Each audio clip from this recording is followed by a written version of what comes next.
Now, I know that we can't always choose the environment that we prefer to be in. Most often, we're in an environment that can be toxic or even just downright soul-sucking. Well, what that usually means is that sometimes the interactions with certain colleagues, friends, or even our senior managers or leaders can sometimes interact with us in not so favorable ways. Sometimes those comments to us can be downright insulting.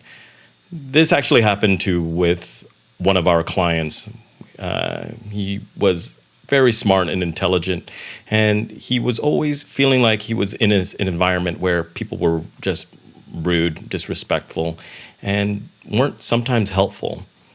And sometimes they would say things like, "You're an idiot. That's a stupid idea. Who the hell do you think you are?" Now, I, for one person, know those thoughts often just are in my head already as is, let alone do we need that kind of rhetoric from somebody else. And so what do you do in those scenario situation? Well, my colleague was actually liked his position, liked his job, and he just had a few key individuals that would respond in such a manner that it would upset him and really trigger him. Well, one of the things I'm going to try to suggest is a few key steps and strategies on being able to take some of these insulting critiques and be able to leverage it in such a way that allows you to say this is a way to actually be productive, and how to actually diffuse that kinds of rhetoric and information from those people that you're genuinely trying to help. So the first things first is understand that most of these highly charged emotional states come from a place of fear, misunderstanding, anxiety. It's always stems from a place that not necessarily has to do with you as the receiver of those insults, and has to do with the individual themselves. And so with that framework in mind, note that the insult that is being projected out most often comes from a place of their own insecurity and has less to do with you. So, but you still have to be at the brunt of that. So what do you do? Well, the first thing I would suggest is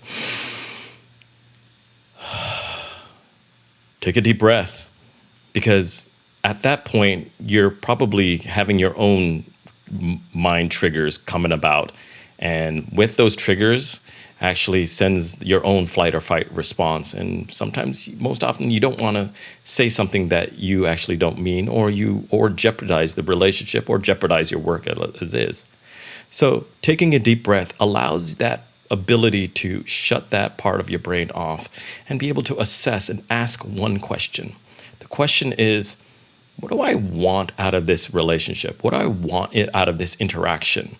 What is it about this individual that can help me to achieve my goal of what I'm here in the first place to do? That question helps you to get clarity as to, all right, now, what is it about this person that they can do for me? And then now it shifts us into the next question of, what can we do to help this other individual? What is it about this individual that they require from me? Because most often, even if they're having a conversation, they're parsing core to develop some kind of need or usage from you. Once we can establish that, we can actually sit there and say, all right, I can be able to help this person, and this person can help me. Now, this next suggestion can get a little bit of pushback from other people, and rightfully so, I can understand it. But hear me out. So the one thing that I always suggest is agree with them. Agree with that statement, maybe as rude as it might seem. Agree with them to say, I get it. I understand. You might be right. And so doing that disarms them from that bite of their own rhetoric, because knowing yourself well enough to know that most often those insults have nothing to do with you. God dang it, you're such an idiot. You're probably right. When you do that, it shows a sense of comfort and confidence in knowing who you are. But also, how do you actually then leverage that? By doing this, by actually asking them what they want, for what reason that you need to be able to help support you. So if that person goes like, "You're an idiot," you're probably right. So it sounds like I'm not being helpful. What is it that you're trying to achieve? How can I help you? With that in mind, you're focused on actual objective outcomes, the outcomes that from that. And you're focused on that ability to be productive in that manner. Now, understanding that rude insult allows you to sit there and say, what are the things that are actually benefiting both parties? And then being able to move from there. So when you do this state, you actually like help a productive conversation moving it forward, because they don't necessarily know what to do after that point. And sometimes it can be a little bit clumsy and awkward. But give it a try the next time you actually interact with somebody in that nature. Now, granted, that actually doesn't happen so frequently and often, especially if you're in a productive environment. But when it does, these are some steps and tricks and strategy to be able to do that.